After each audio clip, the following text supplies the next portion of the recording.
Toute cette semaine, le journal du télétravail s'offre des télévacances. Je vous propose donc de découvrir ou redécouvrir quelques extraits d'épisodes précédents. Aujourd'hui, retour sur un épisode diffusé en juin de l'année dernière et dans lequel nous vous alertions déjà sur la cybersécurité en télétravail et les risques de piratage ou de vol de données à distance. Un sujet hélas toujours d'actualité alors que la France est l'objet de nombreuses cyberattaques ces derniers jours et des conseils qu'il est donc bon de se rappeler et d'appliquer.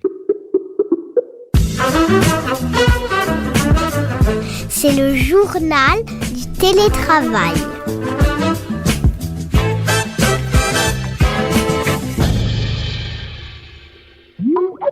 Aujourd'hui, dans le journal du télétravail, j'accueille Romain Chouquet, responsable commercial de Case pour la France chez Quest. Quest, c'est un éditeur spécialiste de la gestion informatique et notamment de la sécurité, avec des solutions de gestion des accès, protection des données, sécurité du cloud, etc. Bonjour Romain. Bonjour. Une de vos offres, c'est de permettre aux entreprises d'assurer la continuité d'activité pour leurs salariés en télétravail.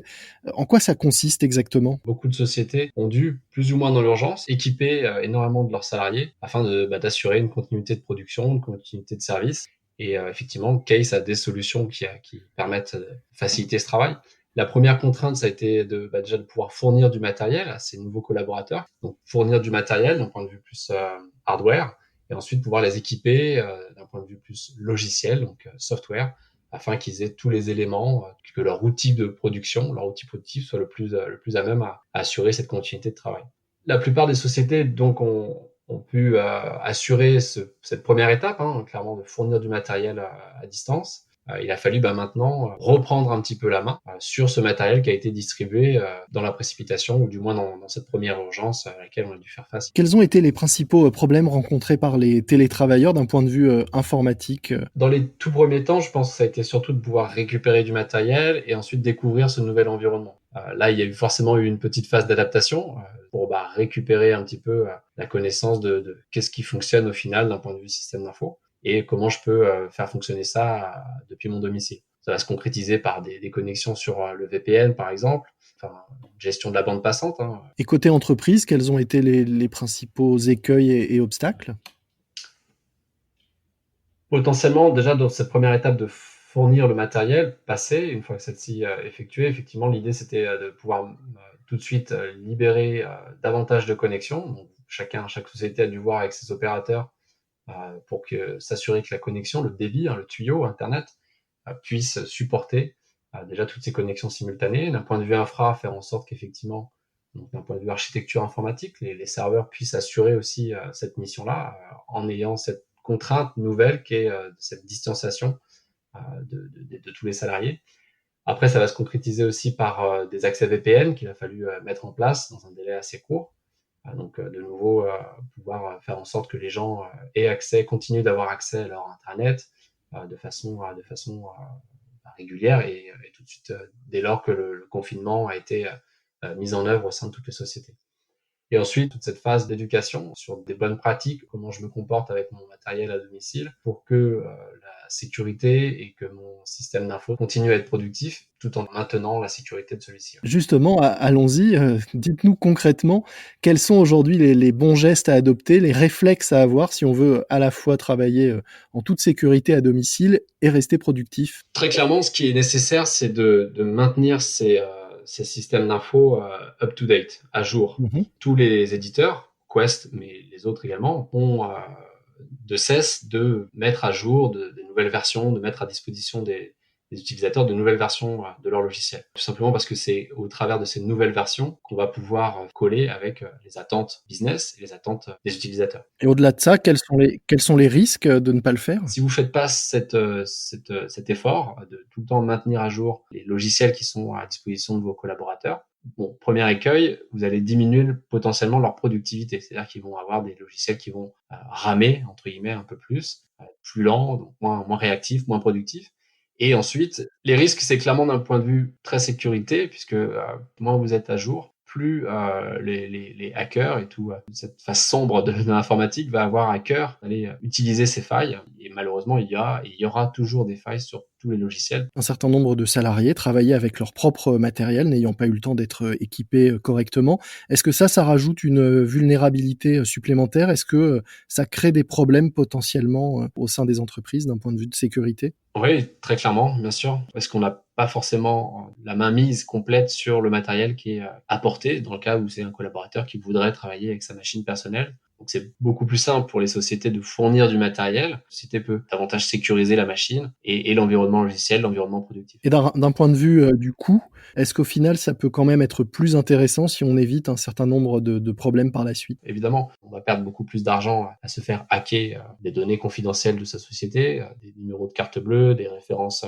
d'utilisateurs, de clients ou on peut imaginer des nouveaux plans d'ingénierie, des nouvelles machines qui doivent sortir avant sa date de mise en production, par exemple. Ça aurait des coûts et des conséquences bien plus importantes que la perte potentielle d'un laptop ou d'une unité centrale chez quelqu'un, quoi. Par la suite, qu'est-ce qu'il faut avoir en tête si on veut généraliser le télétravail ou du moins en assouplir la pratique? D'un point de vue purement productif et gestion, c'est d'avoir des bons outils pour pouvoir faire du bon boulot de façon efficace. Après, il faut potentiellement aussi considérer le fait que cette nouvelle donne du télétravail, il y a fort à parier qu'on va y rester. Si on considère que cette nouvelle donne va vraiment perdurer, il va également falloir éduquer. Des tutoriels, des vidéos qui vont être postés sur l'intranet pour expliquer comment fonctionne justement à distance ce matériel-là. Pourquoi on vous demande aussi de mettre à jour régulièrement votre machine. Pourquoi on va peut-être vous expliquer comment assurer un backup, une sauvegarde de vos données Mmh. avec une notion de distance.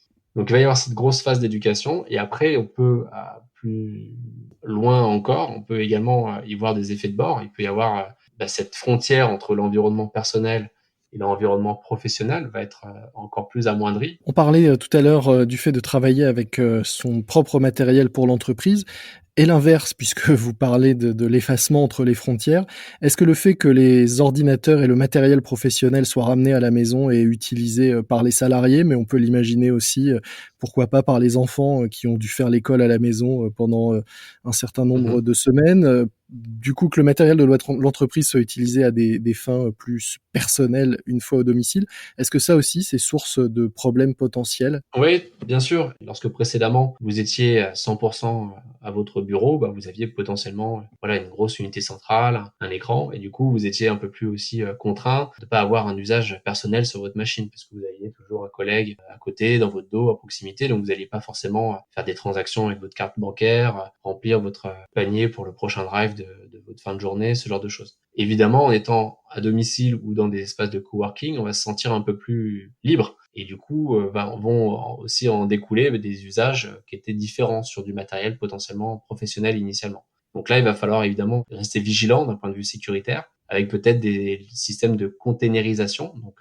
clairement créer deux environnements, un environnement logiciel qui va être bien cadenassé, verrouillé et maîtrisé par l'entreprise, mais à côté aussi pouvoir donner un espace d'usage libre, donc avec peut-être moins de contrôle de ce qui peut transiter sur la machine. Néanmoins, ça reste un exercice périlleux puisque les deux usages sur la même machine peuvent engendrer des risques de sécurité. Donc, il va falloir aussi de nouveau mettre un peu plus de garde-fous peut-être. Ouais. Est-ce que mettre un peu plus de garde-fous, ça veut dire aussi, pour l'employeur, parfois la tentation de plus contrôler, à la fois, les usages, voire la productivité de ses salariés, à distance avec des outils, informatiques? Il y a de ça, peut-être.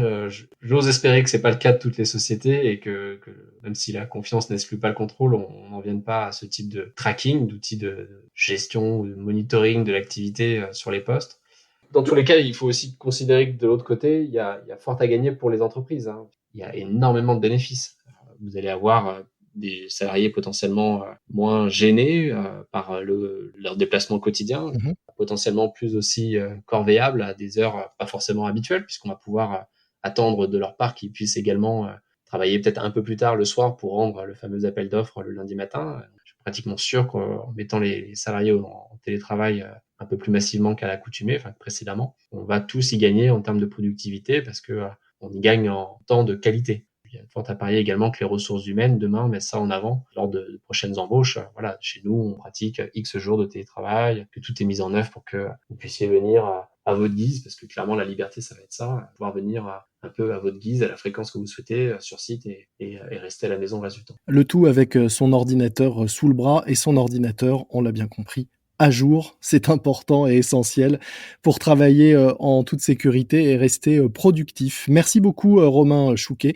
Je rappelle que vous êtes responsable commercial de Case pour la France au sein de Quest, spécialiste de la gestion informatique et de la sécurité, avec notamment des solutions dont on a parlé, de gestion des accès, protection des données ou encore sécurité du cloud. Merci à vous. Merci. Et c'est la fin de cet épisode best-of du journal du télétravail de management. Rendez-vous demain pour la suite de notre sélection d'épisodes des vacances. D'ici là, portez-vous bien, soyez prudents, respectez les consignes, les gestes barrières et bon télétravail à tous. C'est le journal du télétravail.